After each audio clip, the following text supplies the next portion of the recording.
Yeah, so as Sarah was saying, I was able to spend the summer at a visual effects studio, Digital Introduce Domain. yourself, name and school. I'm Start Jaden Evans from Telluride High School. Um, and so Digital Domain is in Los Angeles, and I was working in the virtual production department there under my mentor, Greg LaSalle. And more specifically, I was working on motion capture. As Sarah was saying, motion capture is essentially the process of taking an actor's performance and translating it mathematically onto a digital character model. It's been used in films like Planet of the Apes, Avatar, as well as Avengers Infinity War, and you can see there on the far left, that is me wearing a motion capture suit. It looks kind of funny, yes. But the way the technology works is you'll have an actor put on this suit, and the suit contains reflective spherical markers, and then the actor will enter a volume which is surrounded by cameras, and these cameras will emit infrared radiation from these lights here, and this infrared light will reflect off the spheres and back into the camera, and once at least 3 cameras can identify the marker, it can locate its point in space and recreate it digitally. So there you can see I'm wearing a suit, and if we turn the lights off and I take a picture with my iPhone camera with the flash on, you can actually see how reflective the markers are. I thought it was kind of cool. But that said, while I was working on motion capture, Digital Domain does operate as a fully operational visual effects studio. So they do everything from pre-visualization, which is just like low-budget storyboarding, to animating, texturizing, and lighting to see the final product that you get on the big screen. Digital Domain was started 25 years ago by James Cameron. When they founded it, visual effects was still a combination of computer graphics as well as digital effects. So say for a film like Titanic, they would build a physical model of it as well as incorporating digital elements. Today, they're a fully computer-based studio, as most studios are, and some of their most recent work has included Ready Player One, Avengers Infinity War, and Beauty and the Beast. So a little bit about the facilities that I was working in while I was at Digital Domain. They have 2 motion capture stages. The first one is 65 feet by 35 feet, and it contains 122 motion capture cameras that are set up, as you can see, along here on these trusses, as well as the columns. And these cameras are 16 megapixels, and they'll capture at a frame rate of 120 frames per second.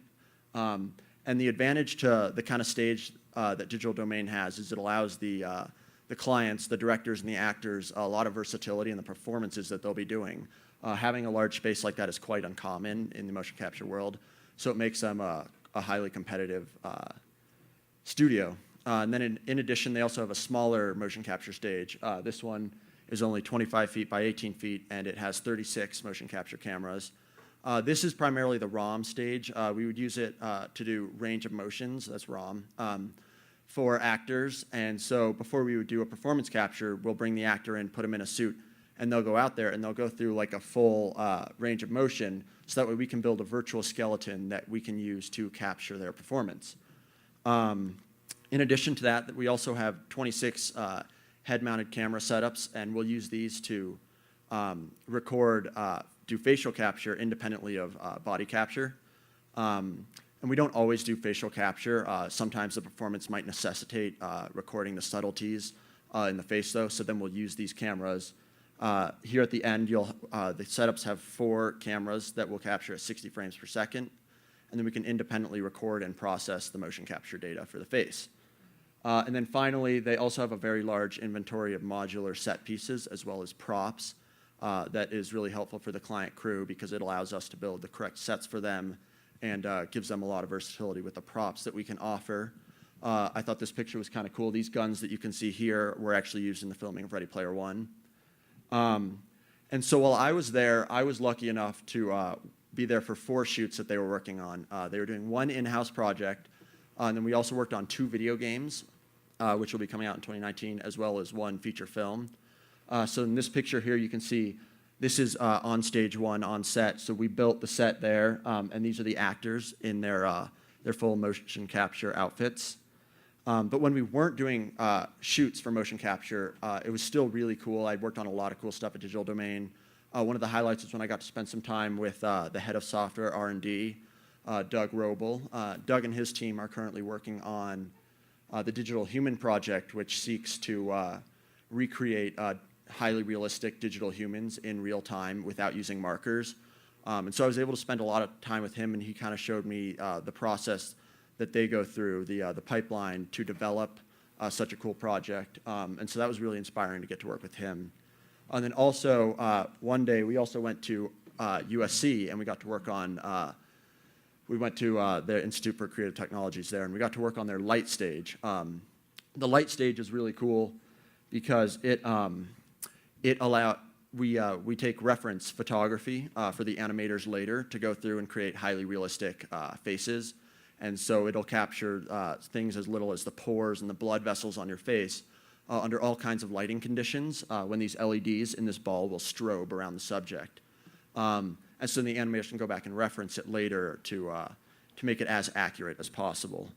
So I have a picture. Let's see if I can get this video, if I can get this to play, of me inside this light stage, and you'll see the light strobe as I work to maintain one facial expression for about 10 seconds, and the cameras take about 350 photos when this happens. Sorry. Awesome. So it's taking 350 photos under every lighting condition, essentially, that will ever be used, which is cool.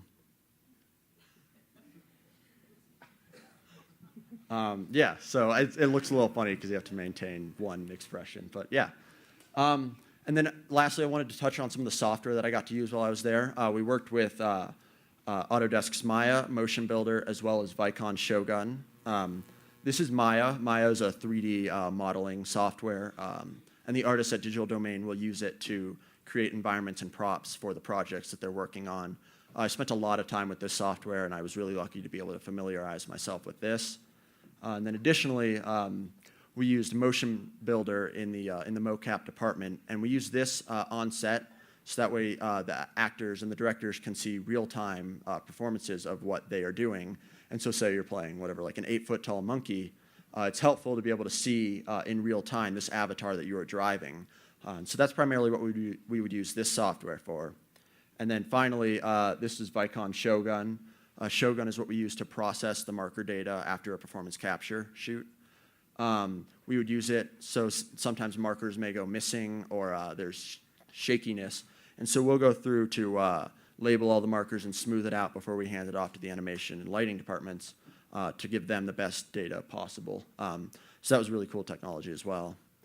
When I wasn't at work, my host, Greg, who was also my mentor, I got really lucky there. He was really enthusiastic and excited to take me around LA. We saw lots of really cool stuff. One thing that we did was, for fun, was we tried to visit a bunch of locations from La La Land. So here you can see this is the Griffith Observatory from La La Land, as well as Rebel Without a Cause. But we also did lots of other things. I ran with this running club in Venice Beach twice a week. We went paddleboarding. Over there you can see that's also from La La Land. We saw lots of live music. He had a friend at Universal Studios, so we were able to get on the back lot there. We went to the Hollywood sign. So yeah, I had a really good experience both in and outside of work.